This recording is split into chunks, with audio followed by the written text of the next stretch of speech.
Di zivistanê de welatî ji bo mal û cil û süthemenî û êzigên xwe amade dikin. Lê welatiyên Kampa Rûbar li Efrînê rastî zivistaneke herî dijwar tên.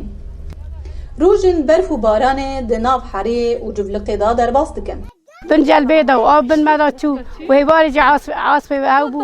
لمبا شكست عمالها مشوطة عندني خيمة متجا أبو فيش دقرم دما صحي دك ما شيس دك ما صاطلة وتشادكم ما تجل نعيش ما كرسوبي مشوطة لكن دي خاقي شوطة تشتك نعيشت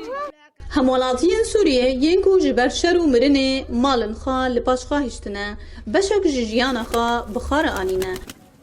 جبت الحيوانات معي لاني قلت حرام اخطي. من افجانا ور بخور انينه جبرگو او گنهن کسنه یا خوارنی بدوان ام چبکن جیانا ما باشتره جیاد بن ببارانی ده عند غزل حيا كان مولخو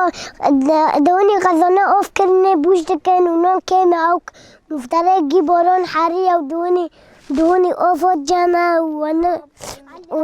وصوبا كيف كذا Li gûrê rêveberiya kampê kêm derfetin di destê wan da her wiha bêdengiya saziyên mafê mirova û hawarçûnên yên cîhanî dibin bend ku ew pirsgirêkin penaberan çareser bikin.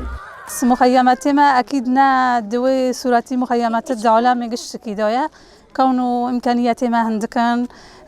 أم دي منطقة كدونا منطقة حصارك لسرما هيا فمخيمي ما بر تشبه جركة تشتي خارنة درمانة جا يعني أم بحاجة تبي تشتي جيناو أم وك دستايا كارو بارج واكي هولدان ما هنا بمنظمات درفر قدر الإمكان كون هم يعني تشكي بسيط تشكي وكوي مخيمات نوبكن لأمو إمكانيات شي نواقص وك أمد بينا